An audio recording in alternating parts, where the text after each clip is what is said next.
पूर्व सीएम एवं नेता प्रतिपक्ष जयराम ठाकुर ने कांग्रेस और इंडी गठबंधन के नेताओं को पाकिस्तान के खिलाफ भारत की तरफ से की जा रही कार्यवाहियों को लेकर संयम बरतने की सलाह दी है। मंडी में पत्रकारों से बातचीत के दौरान जयराम ठाकुर ने कहा कि यह कोई गली मोहल्ले का झगड़ा नहीं है, बल्कि दो देशों के बीच की बात है। उन्होंने कहा कि केंद्र सरकार ने पहलगाम की आतंकी घटना को गंभीरता से लिया है, जिसके बाद पाकिस्तान के खिलाफ कई कड़े फैसले लेकर कार्यवाही भी की गई है।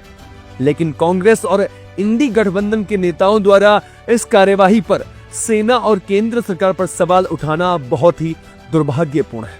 यदि सच में कांग्रेस और इंडी गठबंधन ने इस घटना पर पाकिस्तान के खिलाफ एक्शन लेने पर केंद्र सरकार को समर्थन दिया है, तो उन्हें संयम भी रखना होगा। उन्हें यह पता होना चाहिए कि बड़ी कार्यवाही करने के लिए हमेशा समय लगता है और अमेरिका जैसे देश को भी लादेन के खिलाफ कार्यवाही करने में 10 साल लग गए थे। नरेंद्र मोदी जी के नेतृत्व में भारत मजबूती के साथ आगे बढ़ रहा है इस दिशा में, और आपको चिंता करने की आवश्यकता नहीं है। मुंह तोड़ जवाब मिलेगा, निश्चित रूप से मिलेगा।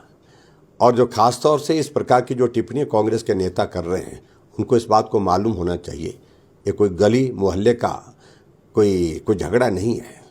दो देशों के बीच में लड़ाई होगी, उस तरह की संभावनाएं बन रही हैं। अगर संभावनाएं बन रही हैं तो हमारी तैयारी उस तरह से होनी चाहिए।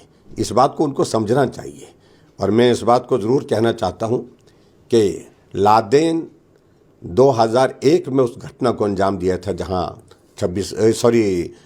9/11 का जो मामला था, ये जो ट्विन टावर जो है वो यूएसए में जो है वो गिराए थे उनने। 10 साल लग गया अमेरिका को, लेकिन आखिरकार कार्रवाई हुई। मुझे लगता कि संयम रखना चाहिए, धैर्य रखना चाहिए।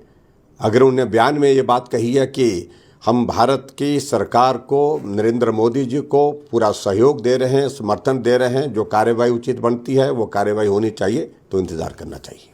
कि बहुत सारे राज्यों में जहां पर इंडी गठबंधन की सरकारें हैं, जो प्रधानमंत्री जी ने कहा कि 48 घंटे के अंदर पाकिस्तान नेशनल जितने भी हैं, पाकिस्तान के जितने भी नागरिक हैं, वो भारत छोड़ करके चले जाएं। लेकिन बहुत जगह अभी तक भी ये जानकारियां प्राप्त हो रही हैं, जहां कांग्रेस की गवर्नमेंट है, चाहे इंडी गठबंधन की इनकी सरकारें हैं, वो पाकिस्तान नेशनल्स को बाहर भेजने में इच्छुक नहीं लग रही है। बहुत उसमें जो सक्रिय सहयोग उनको करना चाहिए केंद्र सरकार का, तुरंत आइडेंटिफाई करके उनको बाहर भेजना चाहिए, उस सारी चीज़ में दाएं बाएं करने की कोशिश कर रही है। लाइव टाइम्स टीवी के लिए मंडी से नीरज की रिपोर्ट। गोयल मोटर्स नेटवर्क की सोलन और शिमला स्थित नेक्सा शोरूम में पाई इंडिया की सबसे पसंदीदा गाड़ियों पर खास ऑफर। इग्निस, बिलेनो, फ्रॉन्स, जिमनी और ग्रैंड विटारा जैसी शानदार गाड़ियों को खरीदने का साल का सबसे बेहतर वक्त। नेक्सा का खास ब्लैक एडिशन उपलब्ध है। सभी तरह की गाड़ियों से एक्सचेंज और अपग्रेड ऑफर भी। तो देर किस बात की, आज ही सोलन या शिमला में गोयल मोटर्स के नेक्सा शोरूम में पधारे और पाए कार खरीदारी का एक कभी ना भूलने वाला सुखद अनुभव।